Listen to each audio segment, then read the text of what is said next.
Now, this 2012 question 5b is one of those really nice kind of classic oblique sphere questions. Okay, so it's one where it's deflected through an angle. All right, so we have a little bit of tan formulas to play with, and we can see that at the very bottom here, we're looking to show that, and you can see there's going to be a little bit of messing around, but it's actually not too bad at all.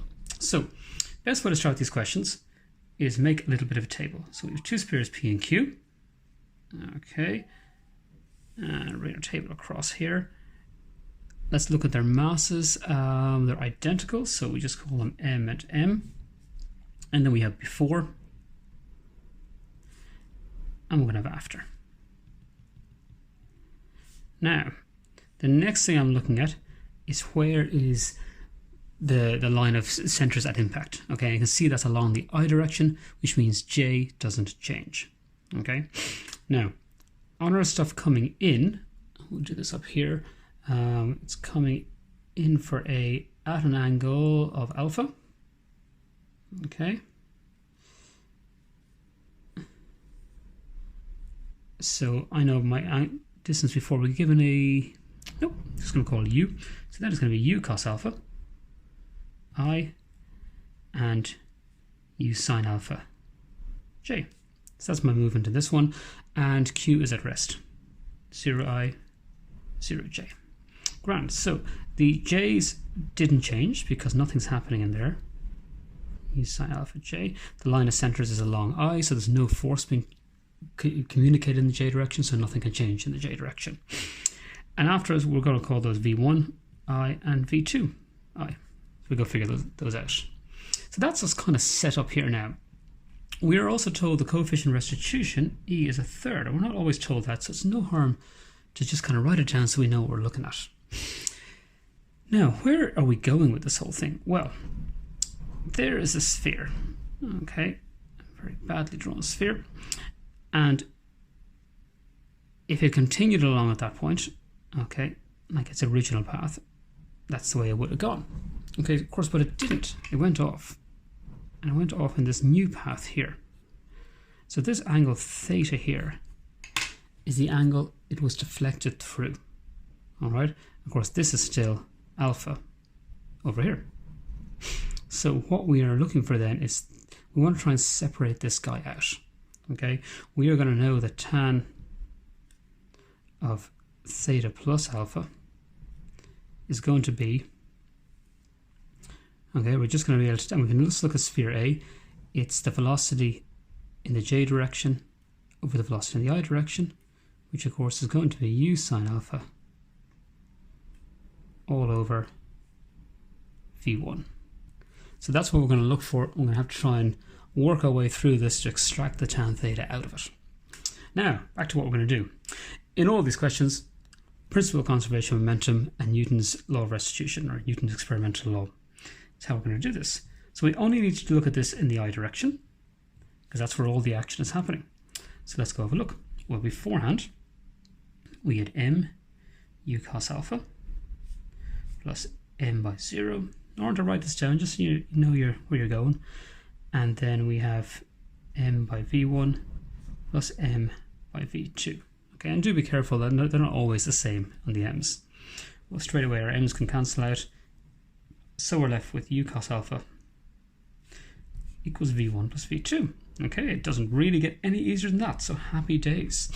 Now, let's go over here and we'll do the other one. So I'm going to call it NEL. You'll sometimes see this written as NL or L, Newton's law of restitution. But same thing. Basically, this is the formula where V1 minus V2 equals minus E U1 minus U2. All right, final velocities, initial velocities. So we conveniently have V1 and V2 already. That's fine. Minus a third by U1 is U cos alpha, and U2 is 0. Well, that's not too bad, is it? V1 minus V2 equals minus a third U cos alpha. All right, well, this is going to come out quite nice and easily, so we'll bring this guy over here. V1 plus V2 equals U cos alpha. Combine them there. 2v1 equals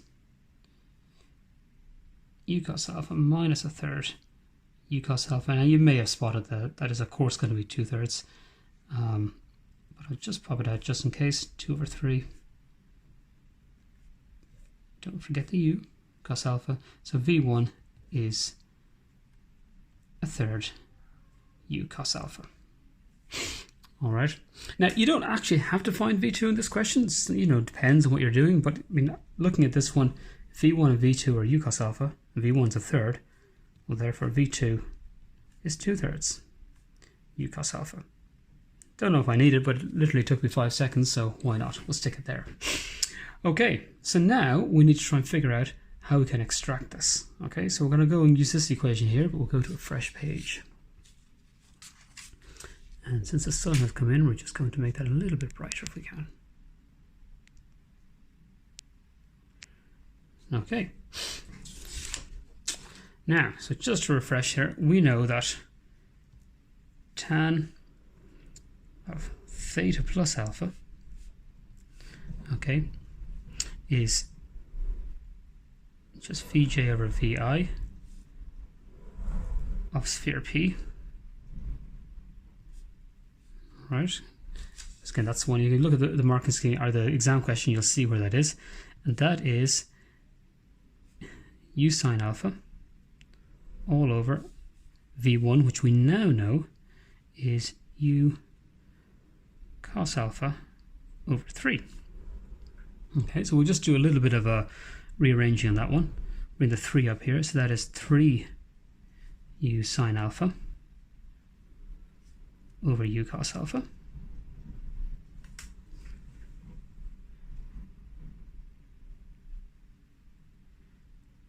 Okay, get our focus fixed. U's can cancel, and that becomes, of course, sine over cos is 3 tan alpha. Now, that's what I've got myself to. So it still isn't really extracting the theta. So to do this, we need to go to our log tables. And what we know is that tan, in this case theta plus alpha, okay, you'll see it in tan A plus B, is going to be tan theta plus tan alpha all over 1 minus tan theta tan alpha. Alright, this is one I actually like to go back to the log table sometimes and check it. I know I didn't there because I've been doing these all day, but they're very similar. If that's a minus, the minuses and pluses move around. Just keep an eye on it, okay? So we know all of that equals 3 tan alpha. Now I stand a much better chance of extracting my tan theta. I want something with tan theta on the side. Okay, so what we'll do first of all is we'll just bring these guys up. So I end up with tan theta plus tan alpha equals 3 tan alpha by 1 minus tan theta tan alpha. Not looking pretty yet. So that's tan alpha there. So we'll just multiply this out. Tan theta plus tan alpha is 3 tan alpha. So those two can kind of simplify. Minus 3 tan squared alpha tan theta. This is not looking super pretty, but we'll see where this goes. Okay. Apologies for having some lighting issues here. Okay, again, I can see that I should be getting something with pluses and minuses and so on. And did we get all these over correctly? Okay, yeah. So what we'll do now, I want to get all my thetas on one side. So I'll bring this guy over here, bring the alpha over there.